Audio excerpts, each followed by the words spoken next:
চাঁদাবাজরা বিএনপির লোক না, দখলদাররা বিএনপির লোক না, যারা বাংলাদেশের ক্ষতি করে তারা বিএনপির লোক না।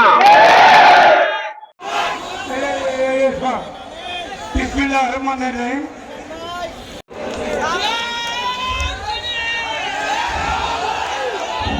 6, 7, 8 আমিরুল ফারুক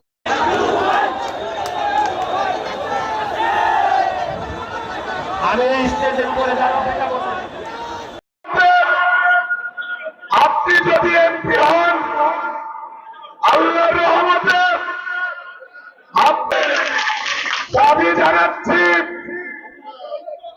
এই আলমডাঙ্গার মানুষ চিকিৎসার যে মূল্য নিশ্চিত করবে, শ্রমিকের ঘাম মোছার আগে যার পরিশ্রম নির্ধারণ করবে, বাংলাদেশের লক্ষ লক্ষ সক্ষম বেকারদের শিক্ষিত অশিক্ষিত তাদের কাজের সংস্থান করবে, এই প্রতিজ্ঞা বিএনপি করেছে।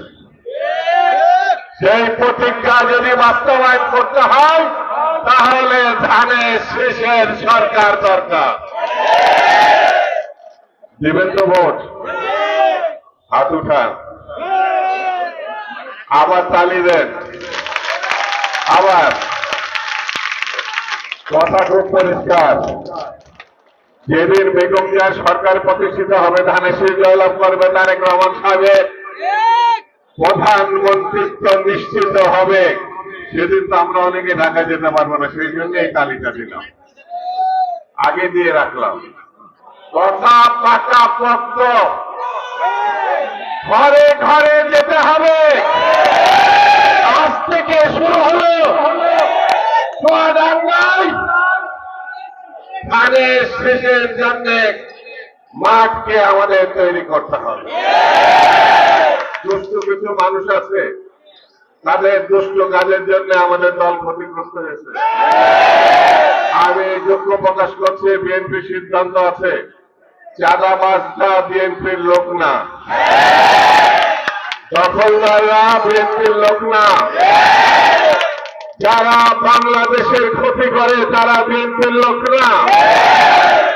এদেরকে ধরবেন, আইনের আওতায় যারা আছে তাদের কাছে দিয়ে দিবেন। এটাই হচ্ছে বিএনপির রাজনীতি। বিএনপি মুক্তিযুদ্ধের দল, বিএনপি স্বাধীনতার দল, বিএনপি গণতন্ত্রের দল। এই জায়গায় আমাদের কোনো আপোষ নাই। তারেক রহমান, বেগম খালেদা জিয়া, শহীদ জিয়া যে আমাদের রাজনীতি শিখিয়েছে, সেই রাজনীতি হচ্ছে মানুষকে ভালোবাসার রাজনীতি, মানুষকে রক্ষার রাজনীতি, দেশকে রক্ষার রাজনীতি, স্বাধীনতাকে রক্ষার রাজনীতি। আপনারা আমার জন্য দোয়া করবেন। ভালো থাকবেন। খোদা হাফেজ। বাংলাদেশ জিন্দাবাদ।